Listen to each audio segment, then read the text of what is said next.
Bismillahirrahmanirrahim. Pada pertemuan yang lalu, kalian sudah belajar tentang pengertian senyawa hidrokarbon. Berdasarkan bentuknya, senyawa hidrokarbon dibagi menjadi dua, yaitu senyawa hidrokarbon alifatik dan senyawa hidrokarbon siklik. Nah, untuk yang alifatik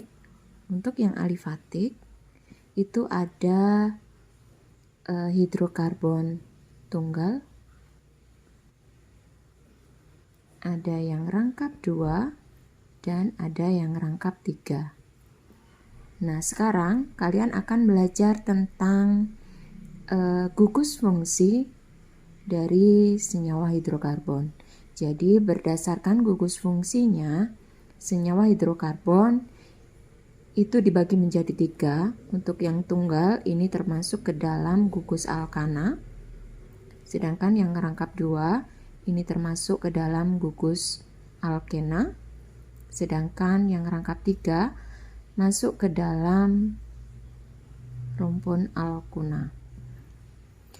Nah, pada pertemuan kali ini kalian akan belajar tentang senyawa alkana, di mana rumus gugus fungsinya yaitu CN H2N plus 2.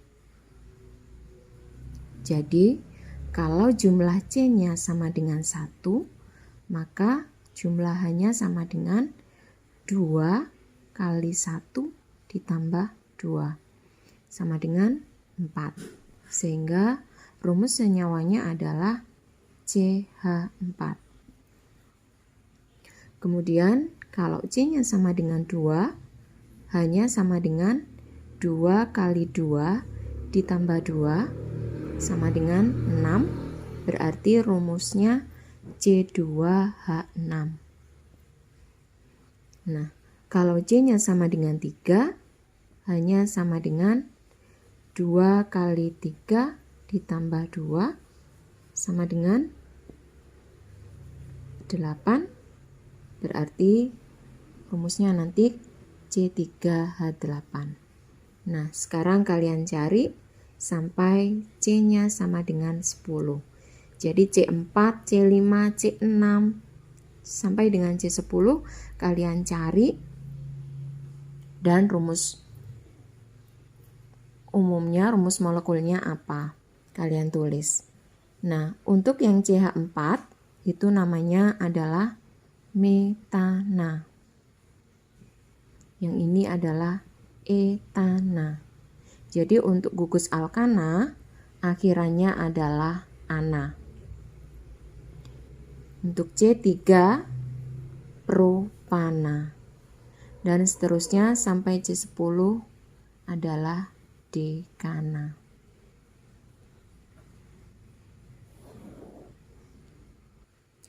Pokok bahasan berikutnya yaitu tentang tata nama alkana. Nah, sebelum kalian belajar tentang tata nama alkana, maka kalian harus tahu dulu yang namanya gugus alkil.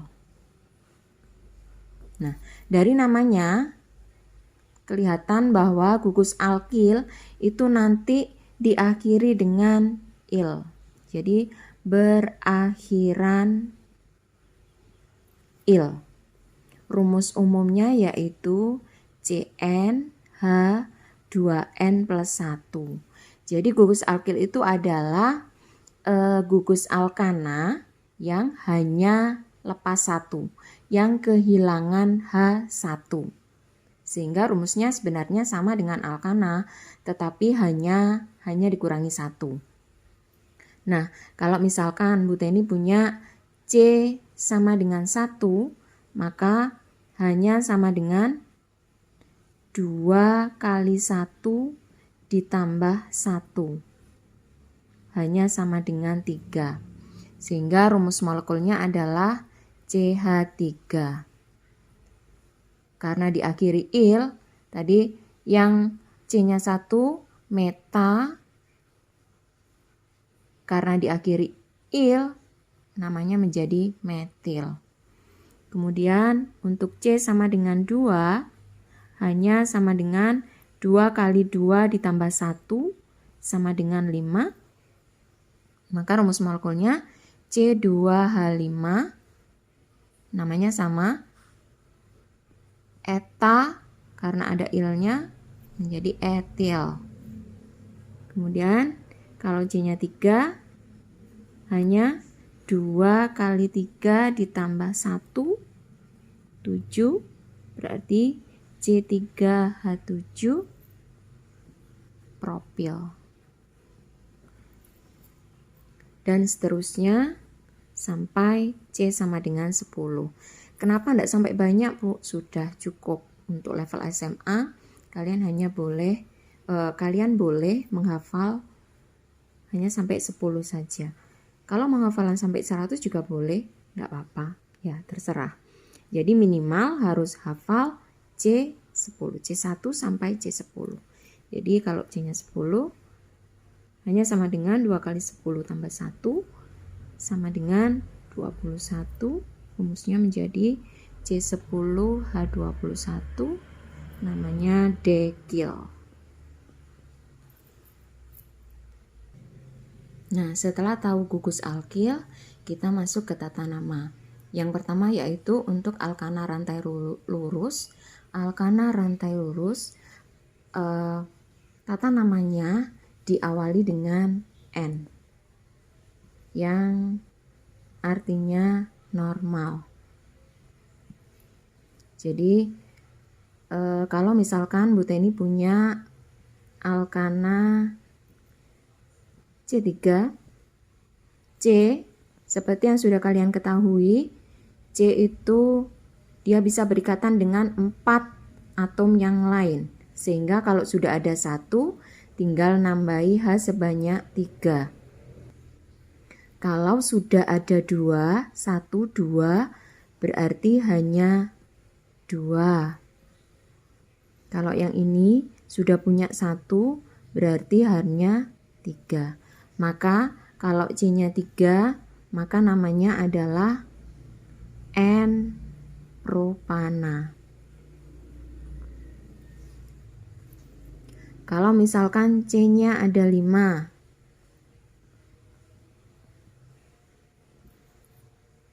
caranya sama seperti tadi. Yang ini mengikat 1, berarti hanya kurang 3. Yang di tengah sudah punya 2, hanya 2. CH2, CH3. Maka namanya adalah N, diawali dengan N, disebutkan alkana yang C-nya 5 adalah N-pentana.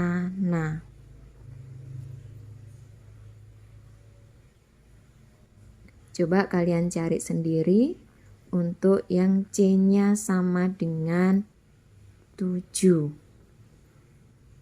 1, 2, 3, 4, 5, 6, 7. Kalian cari jumlahannya, terus namanya apa.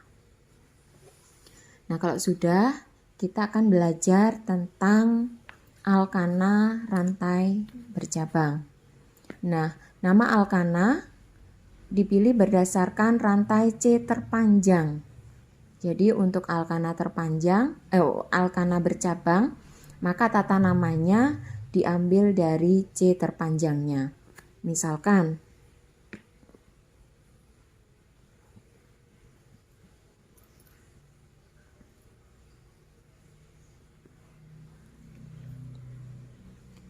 C terpanjangnya C berapa? Namanya rantai itu tidak boleh keloncatan, tidak boleh lepas. Jadi kalau misalkan kalian ambil yang C-nya lurus, 1, 2, 3, 4, 5, 6. Kalau misalkan belok, 1, 2, 3, 4, 5. Yang ini C-nya 5. Dari sini 1, 2, 3, 4. C-nya 4. Berarti yang paling panjang adalah yang C-nya lurus. Kalau misalkan dihitung semua, tidak boleh. 1, 2, 3, 4, 5, 6, 7. Namanya bukan rantai. Jadi kalau rantai itu harus berurutan. Boleh belok, boleh lurus. Yang belok misalkan, kalau Bu Teni punya senyawa seperti ini.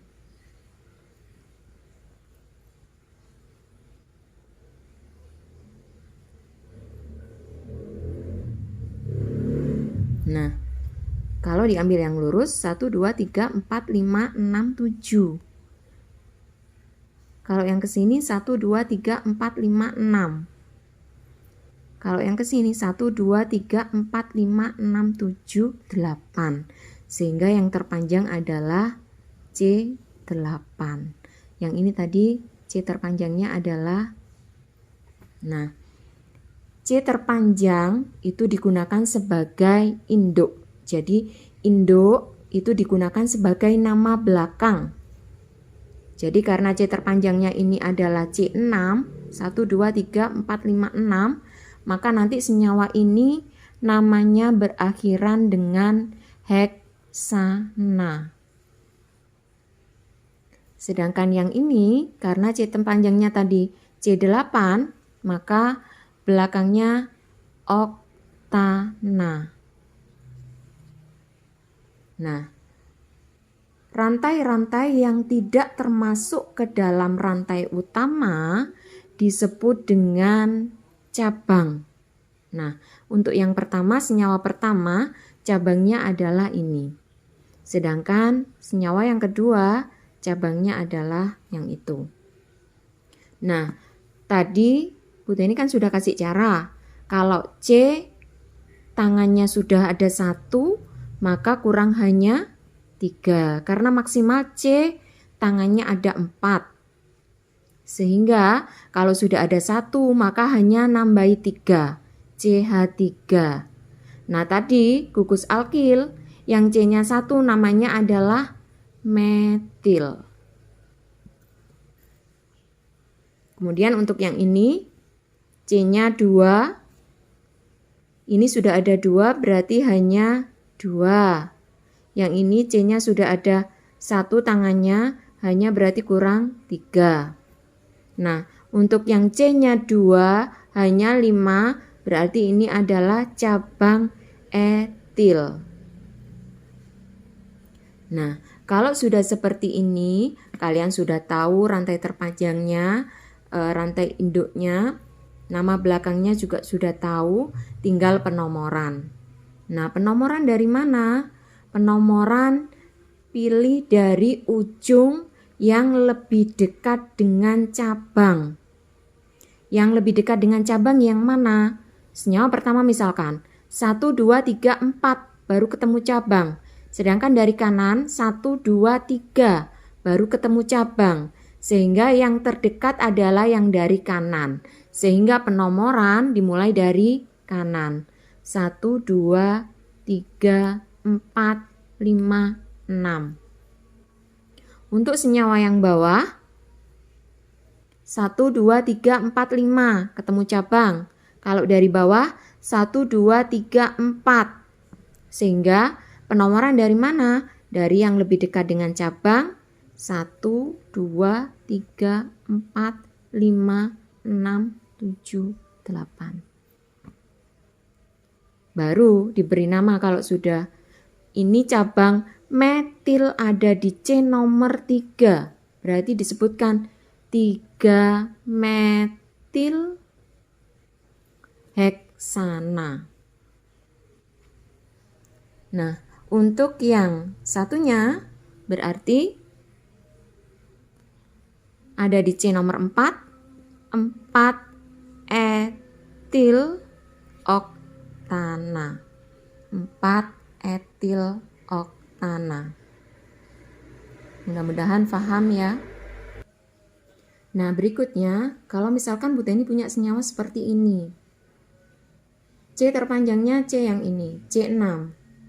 Kemudian ada 2 cabang yang sama tapi nomornya berbeda. Nah, kalau seperti ini, dari kiri 1, 2 ketemu cabang, dari kanan juga sama, berarti terserah kalian mau penomoran dari kiri atau dari kanan. Terserah ya. Kalau saya dari kiri aja 1, 2, 3, 4, 5, 6. Nah, kalau seperti ini berarti kalian sebutkan letak percabangannya di mana. Kita sebutkan ada di C nomor 2 dan di C nomor 5 Nah, di depan diberi awalan di kalau 2. Dimetil heksana.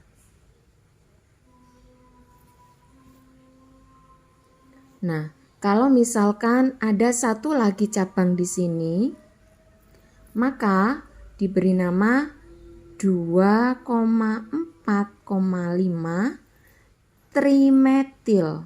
Jadi kalau ada 3 diberi awalan trimetil. 3. Jadi kalau ada gugus yang sama, gugus alkil yang sama, maka disebutkan cabangnya ada di C nomor berapa saja, diawali dengan kalau 2 di, kalau 3 tri, penamaannya sama seperti tadi, heksana, berdasarkan rantai terpanjang.